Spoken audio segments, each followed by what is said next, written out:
fantastical worlds with help from you, our listeners. My name is Rob Hilferty. I'm here with my co-hosts Daniel Quinn and Chris Prunty. On today's episode, a listener email has us exploring a world with less than 1,000 blanks. And we're going to get into that email right now. This is coming from listener Austin. Austin, thank you so much for sending us your world building prompt. And remember that if you want to send in your own world building prompt, you can always email us at worldbuildwithus@gmail.com or send us a tweet. That's fine too, at Let's Worldbuild. Now, the email that Austin sent us sounds something like this. I had an idea for a world I thought might be fun for you guys to play around with. You already dealt with a post-scarcity world, so now I was thinking you could do the opposite. A world with some major resource being extremely scarce.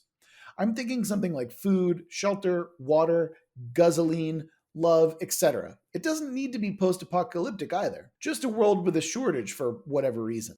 Also, if you're still wanting to remain creatively bankrupt, we are, you could call it the world of less than 1,000 blank.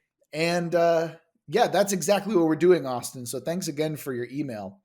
And gentlemen, I want to start this out with a pretty big bang here because I want to start out with the resource we're lacking is the sun itself. So the world, the Earth, no longer has sunlight. It no longer has a sun. And that's where I want us to start today. Oh, I like that. So a perpetual night. Dark sun. Dark sun, perpetual night. You got daywalkers if you want to get into like bad vampire movies, whatever you want to do. That's what I wanted to go with. Okay, so was there ever a sun?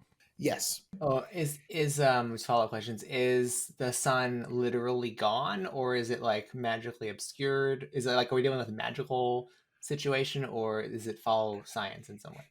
So I'm actually going to say there's not really magic involved here. I'm going to put us in like a fairly modern setting, right? Mm-hmm. And what ends up happening is it's a matter of an asteroid belt, you know, or like some celestial object gets blocked and blocks the sun for us. And it's temporary, but temporary in the sense that it's, you know, like celestial temporary, so a couple thousand years and it'll be gone. So the sun is there, it's just its light is being blocked. Exactly. So I'm guessing that it's going to be very minimal sunlight rather than no like pitch black. Ooh, could it be like the only light you get is from an eclipse? Oh, like eclipse light constantly? Yeah, like moonlight. Yes. Yeah. Okay, that I can deal with. Yes. So are we dealing with also the absence of heat? Sounds like it. Well, I mean, realistically, the way that I was kind of poking around this idea was, and this is actually, so I'm knocking out both my tenets right away because my first tenet is we're losing the sun. We no longer have the sun. My second tenet is it's not as bad as you think. Like thematically, my tenet is it's a crisis, but not on an apocalyptic scale, you know? So it's like, but we've adapted to it at this point, you know, like, and I hate to use this, but it's basically like the Dark Ages, you know, like that's where we are now, but we've adapted to it. So we've got like cities under big, you know, like, vitamin D lamps essentially is my guess, you know, like things have to be a lot more centralized than they once were. That makes sense because, like, if the sun is still there, it's not like the total destruction of the Earth. Because if it was actually gone, then we'd have a problem. Yeah, I think what we would see is like obviously we'd see major environmental shifts in terms of vegetation and animal life, right? For sure. The temperature would be lower, but not like zip zero, basically. Right, we're not doing Frostpunk here, where you have to like how much sawdust do you want to put into the gruel this week? Like, no, it's not going to be that bad. Obviously, it's going to be colder. I think that people would probably have to move away from the poles a little bit more, you know, like more towards like warmer climates all said and done. I think that things will have to be centralized. I think it'll be like a really bad situation for humanity, but I think that we would create the technology fast enough where, okay, we don't have sunlight. Here's what we got. Here's what we can work with, you know, and like life would be fucked up, but it would kind of go along in this weird sense of normalcy, you know? How long ago has this happened, though? Long enough to where we've gotten past the crisis point and it's back to kind of boring again. But it's not like thousands of years or hundreds of years. You know what? I'm going to go to one of my favorite websites. I have. I'm going to go to random.org, and I'm just going to go ahead and type in a number between 1 and 100. Okay. No, it's okay. I think I know a way that people dealt with the cold, and since it's already dark out, I know how people are surviving. It's fine. It's fine. This is great. Ooh, how are Yeah, they it's like surviving? New England, it's like New England winter all the time. No. Society just adapted to live closer towards the center of the earth where it's warmer, so everyone lives underground. It's a society that lives underground, and due to the lack of nutrition, maybe they started to have their growth a little bit stunted. Chris, we are not making dwarves. Yeah. We're not making dwarves here, Christopher. Okay. Are they albino dwarves? Now, admittedly, I actually do think that, like, obviously rickets would be kind of an issue. So yeah, we'd probably get shorter people overall, but I'm outright rejecting the dwarf idea. Okay, we're not having fantasy dwarves in real life. What about the Matrix style of trying to survive through the cold of just getting close to the center of the earth? Not underground. No. Wait, why? It makes sense. Geothermal. Yeah, but we can bring the heat up. We don't have to go towards the center. We don't need to. But it's also, you have to care less about insulation, about Chris, we're not making Gimli. We're not. We're just not making Gimli. You have to. It's not one of your tenets. I know, and we're not. We're just not doing it. You could totally make a faction though that does that. Thank you. Yes, you can make a faction next episode that deals with like humanity becoming dwarves. That's fine. And then I we'll will have accept albino that. dwarves. And then they wear like glare goggles. Dragar. Yeah, they wear like those goggles, and they're like yeah. Now, I think it's safe to say that none of us are really good science people here, so I'm sure that there's a ton of catastrophic things that we're probably forgetting or not realizing how bad it would be because there's no direct sunlight anymore. And I'm sure that you guys, like our listeners will be able to chime in and tell us exactly what we got wrong. And I open myself to you. Pop in the Discord. I know that we actually have like at least one biologist in there who can tell us exactly how and why we're wrong about this, but let's kind of just go from there. All right. Anyway, there's no sun. Vampires rule. There's no wolves, and that's where we are so far. It's funny that you speak of vampires because this wasn't necessarily when I had the tenant I was thinking of doesn't necessarily speak to what the shortage was, but I did write down people in this world cannot die from old age or natural ailments. Oh, that's interesting. So I'm not sure what to do with that, but I do like that they're now in this twilight realm. Okay, so you can't die of old age or what? Or like natural ailments. So like normally you die from old age because of something gets you finally. Right. So like they're like crocodiles. Okay. I mentioned vampires as a joke, right? Can we create scientific vampires? Yeah, here? That's what I'm thinking. Okay. Where it's like, okay, we've saved humanity by turning them into vampires, essentially. Like we've had to genetically alter the pathway of humans down this route. Yeah, and I wonder, like, because I know there's that one movie, I forget what it's called, where they were scientific vampires, and it had to do with like UV light is what hurt them or something. Are you talking? I'm pretty sure you're talking about Daywalkers. I made that reference. Isn't that the one? Right. Yeah. It's got so I don't want to go in it. Yeah, like I don't want to repeat what they did, but I like the idea of like some scientific solution that essentially. Oh, it would be neat if whatever the scientific solution was creates like two classes of people, like one that are wealthy enough to afford this therapy, and then the rest of the people that don't get it, and the ones that are wealthy enough to have it are basically like immortal in the sense of like they don't die from old age. Well, you know me. I always love bringing in classist issues into our world building.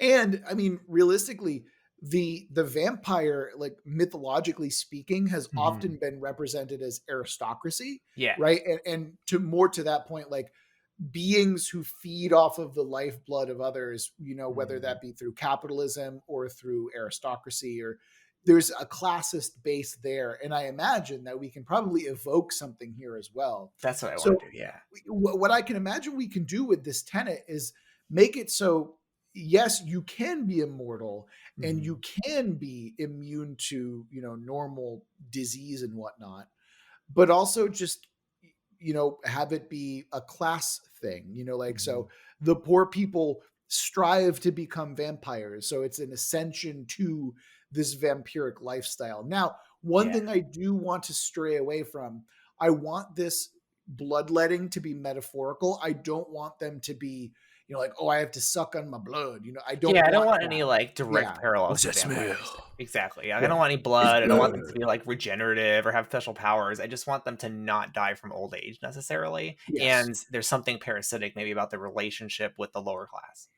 Again, we can just have it just a straight up parable to like a capitalist society. We can just do that. And maybe where- like the point of the like the point of the therapy was really to deal with having to live with no light, whatever the biological reason was, but it's created this class divide.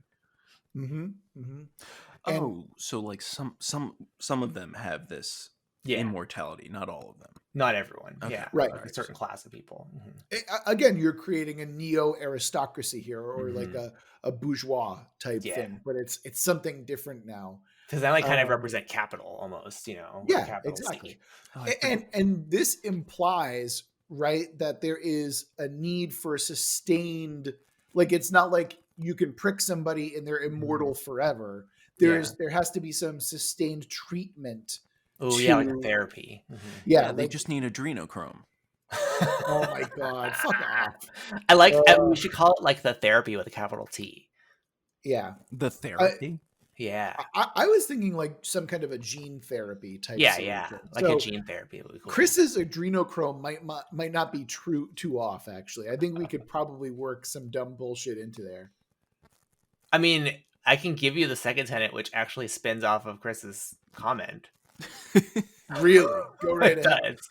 Because my second tenet was the shortage also has something to do with reproductive ability or sex. And then I had in parentheses, think children of men. I thought for a moment you were going to say something about pizza. I'm really glad. Something to do with pizza. Pepperoni pizza, though, in parentheses. Oh god, I need to Google that. Daniel doesn't know enough about the QAnon for him to know. It's a QAnon reference. Oh my god! No. Yeah, you gotta stop, man. I saw that comment you posted though in the chat about like their explanation. Unless I was reading that on Reddit. I think I was reading it on Reddit. Never mind. It might have been from me though. Q is such a fucking rabbit hole. Yeah. Oh god. Okay.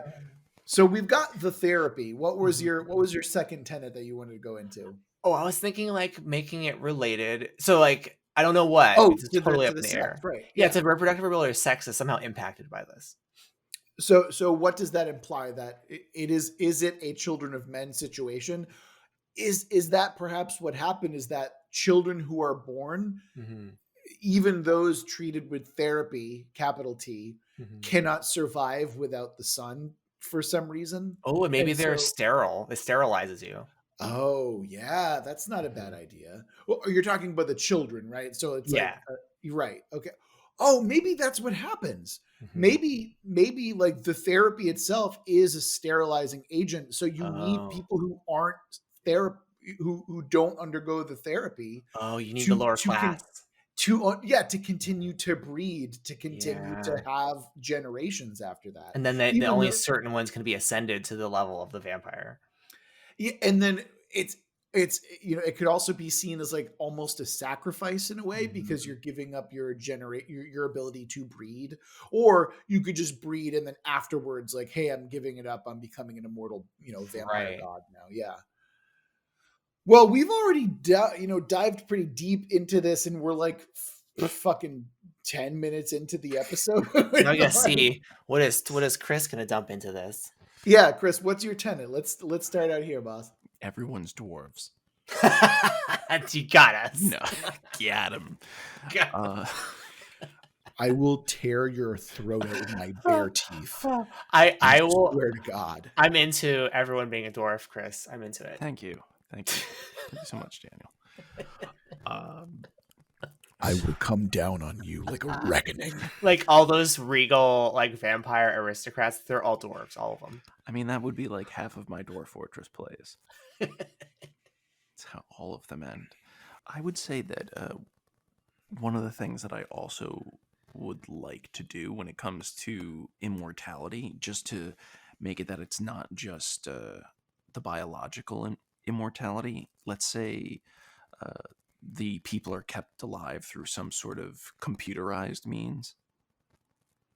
Like, I don't want to say like altered carbon, but more like imagine that a little bit of the benefits of also fighting the disease and all of the things from the therapy, have this also be kind of like a cloud backup so that if they were to die, they could also infect someone before they die.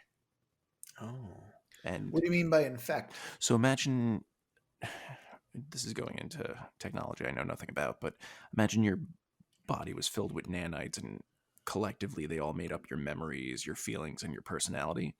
And before you died, you were able to, I don't want to say literally bite someone, but say get your blood inside of them. You then can take them over, assuming they weren't already subjected to the therapy. Is the therapy those nanites? Is that what keeps people from? Yeah. falling Like apart? instead of a genetic thing, it's more of a Mhm. mechanical. And you're saying that like if they infected another person, essentially some of those nanites that were carrying parts of your identity would pass on to the other person. Correct. We could even make it where, say, to throw into the vampire trope of thralls. You could have it that you partially infect people and it does make them like a little bit healthier, a little bit stronger, but you're also kind of grooming them for being backup. Oh, that's creepy. I like that. Yeah, now we're also getting into yeah, for some reason I'm reminded of Agent Smith from The Matrix as well. Yes. Mr. Anderson. I Yeah. like the parasitism that it's introducing. Like, so if you have a thrall, maybe those are people from the lower class who want to become one of them. Obviously, that's what a thrall usually is. And so they're getting like these benefits by having that relationship with the vampire immortal / character because they're getting a little taste of it. And the benefit that the vampire, I guess, is getting. I guess that's a question too. Like, what does the vampire get out of this? Oh, he can. It's like he knows that's his backup slate if he were to die, That he could go to or that person. I guess in a pinch, maybe he can also use it to sustain his existing body. They're like insurance, basically. Yeah. Yeah. And I do rather like that, where you're only keeping the poor people around just in case you die, and also to make sure that you'll have future generations. Yeah. Like I said, I imagine that these thralls that are picked out, they're picked out to breed, and then also, or I imagine that like if you're, like, well, actually, how would that work exactly? Oh, so like if they gave him a taste, right? Like if I picked a thrall, I pick this person that I like, I want them to continue my line, right? I bite them, quote unquote, to give them some of my nanites and infect their identity a little bit with me, which also makes them healthier. And now they have a child who they end up raising after my philosophy. And my end goal is when they die, I take them, and so I live on. Oh, and then you're no longer like a surrogate parent. You're the parent. literally You're their actually the parent. parent. Yeah.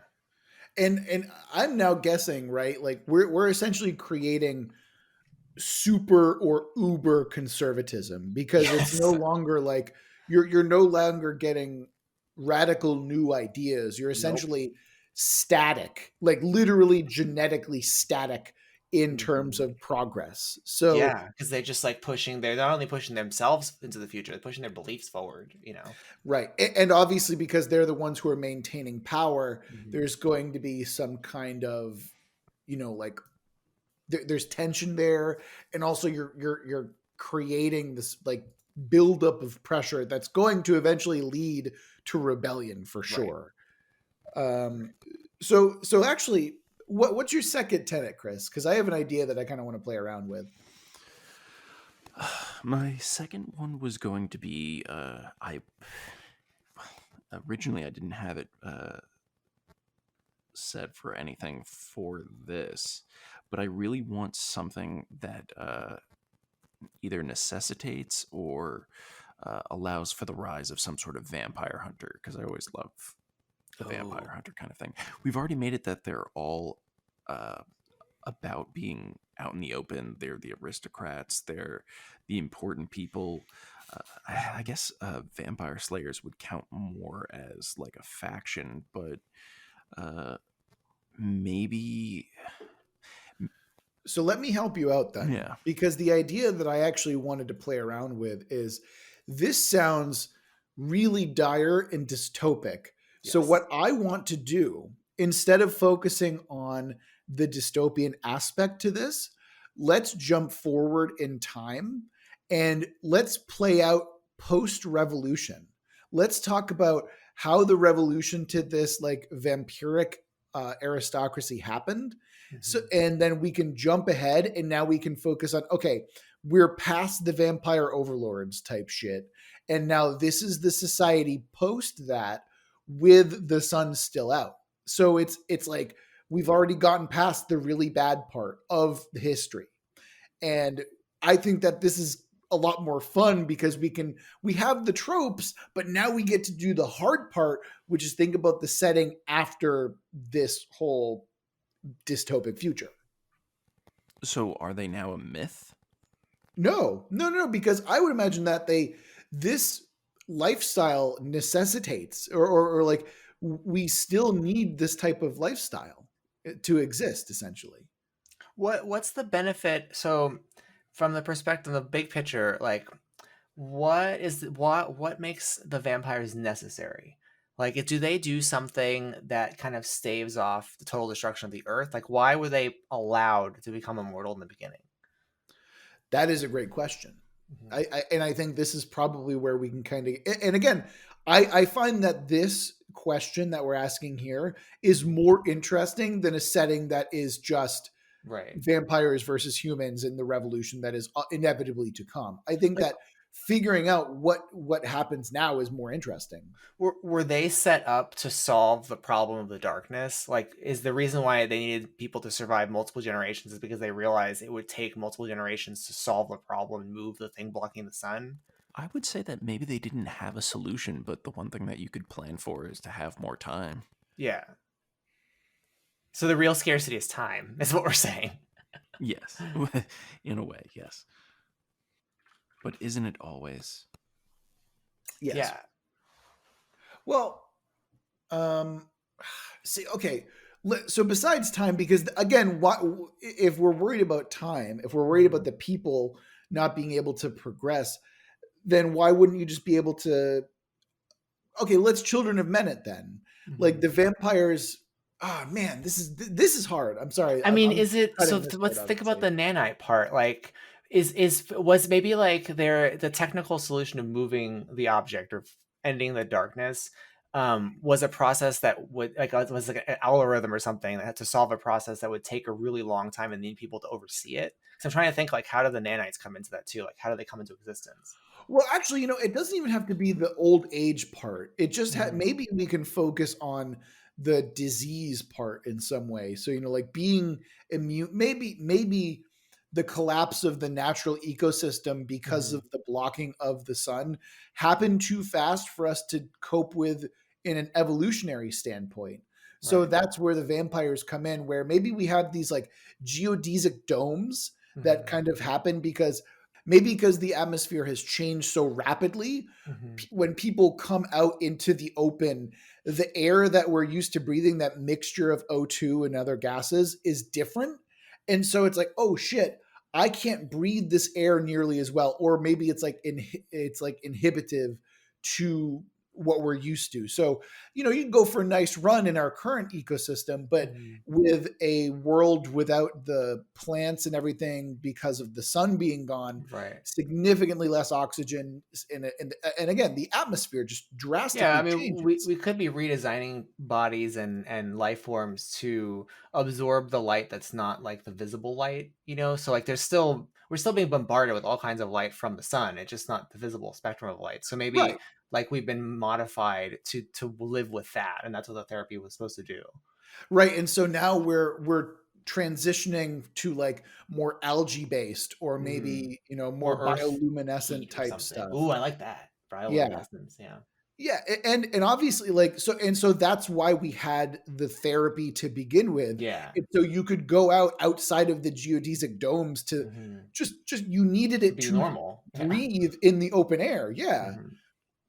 And so I imagine that now, and like that's kind of how it started, right? Where this was a necessity because we could not live in our biomes anymore, so we Right. needed a therapy that would allow us to. But now society has advanced to the point, okay, now we're getting like stretching the timeline. It's starting to Mm-hmm. come together, I think, where, okay, we now have the quote unquote vampires have done the work, so humanity can now fully sustain itself in these giant cities under the domes with the proper atmosphere and oxygen and stuff like that. And so after that, the vampires are still immortal and they're still, immune to most diseases, and so they become fat and aristocratic. That's the origin point for that.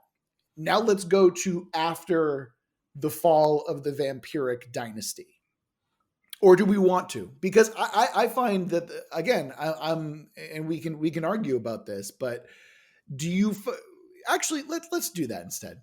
So let me ask you this: what point of history would you rather focus on? Do you want to talk about the the revolution that is to come? Do you want to talk about it pre-revolution, or do you want to talk about post-revolution? I would prefer to talk about the post-revolution because I think that's a more interesting society to talk about. I But mean, I'm I agree also with you normally. Like the it's usually more fun to do the thing where the action is. Um, so I wonder in this particular one, because I'm really interested in the relationship between the lower class and the higher class. I wonder if if it takes place at the moment of the revolution. okay. That's something that we can certainly do. Yeah, Chris, what do you think? I think that would be the most exciting time if you did it during the revolution, where Yeah. maybe certain people who are of the aristocrat. It's essentially so it's a futuristic French Revolution with vampires. Yes, with vampires, space vampires, Right, and there's no sun. and there's a, Well, I yeah, mean, there is a sun, but you know what I'm talking about. yeah. All right, yeah. Oh, look at this fucking turn that, hey, take away a resource, and this is what Mm-hmm. we end up with is like pseudo science vampires. Who knows how we get there? It's crazy.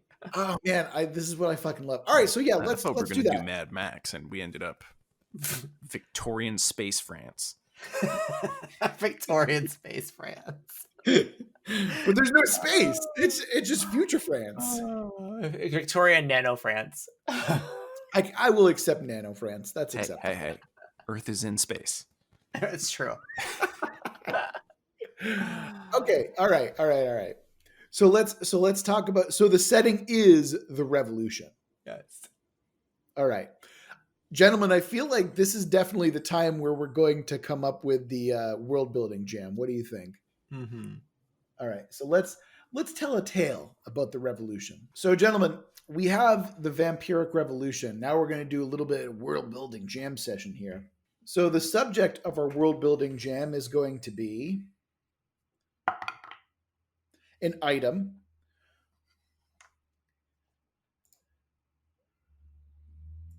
And we're telling an archetypal story surrounding this item. That archetypal story is going to surround voyage and return. So this is going to play a major part in our setting going forward. So, gentlemen, what are the first thing that you're thinking of when you're thinking an item that has voyage and return in mind? I'm thinking a ship. like some sort of arc style thing that is meant to take you to either a place that has a sun or maybe to destroy the thing that is blocking it.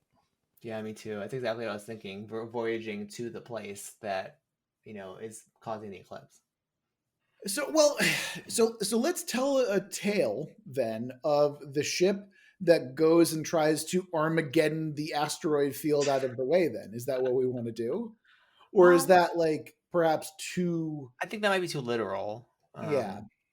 Because like I'm thinking too, one of my favorite books I love bringing up, Book of the Long Sun. There was an artifact too that was required to restart the sun essentially, but it wasn't like presented as directly as that. So I'm wondering if that artifact has something to do with ending the eclipse or having something to do with maybe its origin, or I don't know, like a power coming from it. I think the item should obviously be related to the eclipse in some way.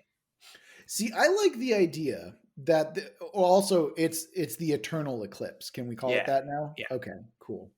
So in so I like this idea that this is a failed attempt that has actually fucked up the Earth's atmosphere even worse. Ooh, Like okay. maybe this is the first attempt at fixing the solution is this item that they try and use to go on a journey to get to the asteroid belt to clear the asteroids out of the way so they can have the sun again, and it fails miserably. Can I have an idea? What if it was a ship that was meant to deposit a like fission reactor to not restart the sun, but to cause a smaller secondary sun? Oh, in the So asteroid belt, oh, Yeah, so that whatever okay, blocking it. we could have that. This because we only really want the light and a little bit of the heat. Mhm. So I mean one of the fears of fission reactors are that it would create a small sun on Earth, right? That's a thing. Science. so wait a minute. Instead of that idea, because I love that idea, but you've sparked it in me. Maybe it's not they're trying to create a second sun, but they're trying to like create a reflection or refraction so they can create a series of mirrors of some kind. Where To move the light. yeah, like wouldn't that be an easier solution than creating a second sun? Yeah, I mean, it could be a way of channeling the solar energy of some kind to get it back to the Earth. There is I a w- word for that. It's not like a Dyson sphere. It's like a Dyson disc. oh, Mhm. okay. Let's do that. Dyson disc. All right, all right. So what is the cataclysmic repercussion of this failed journey the first time? I think the only reason why it failed is because it was sabotaged. Oh, all right. Let's go. What is so it was sabotaged. I love that. And what's the result? What's the consequence? Is like half of the moon missing now, or is it like what's the problem? This has happened in the past, right?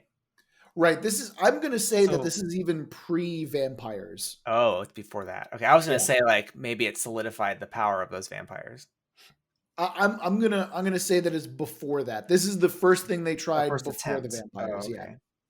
Yeah, maybe that's what damaged the atmosphere. Like because we didn't have an atmospheric issue. Maybe it like actually ripped the atmosphere off, and that's why they're in the geodesic domes that you were talking about. There we go. Okay. Bam. Called it.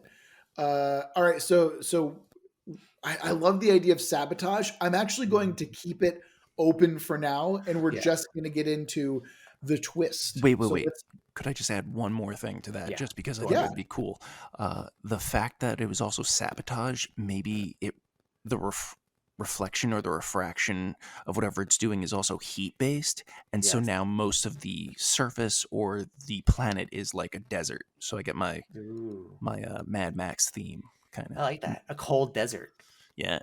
Oh, okay. I'm going to say that I'm going to cut that in half. Let's say half the world is a desert of some kind. Are you cool with that? Yeah, I'm cool with that. Maybe it boiled an ocean away, and there's this desert ocean.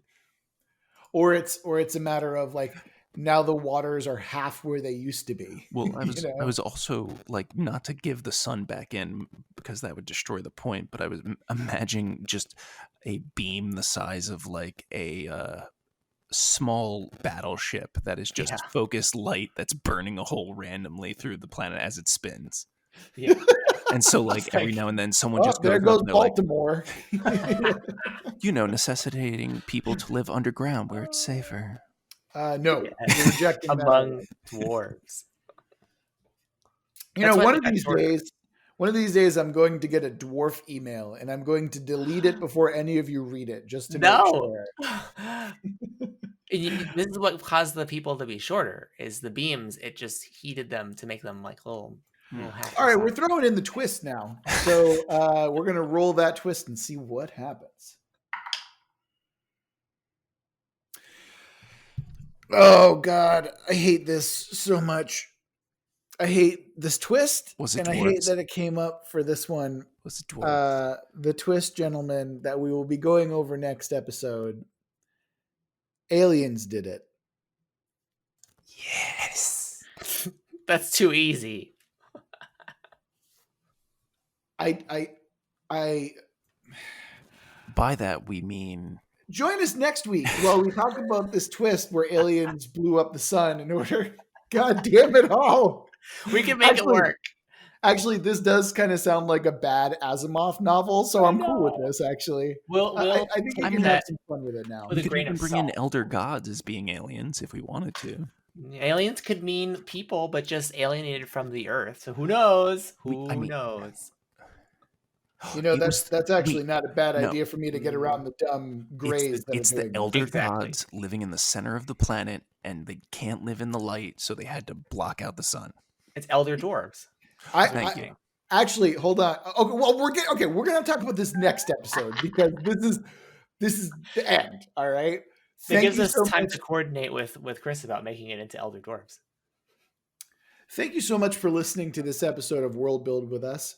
Remember that if you want to send your own world building prompt to us, you can go ahead and send us an email at worldbuildwithus@gmail.com, or you can go ahead and shoot us a Twitter tweet over at Let's World Build.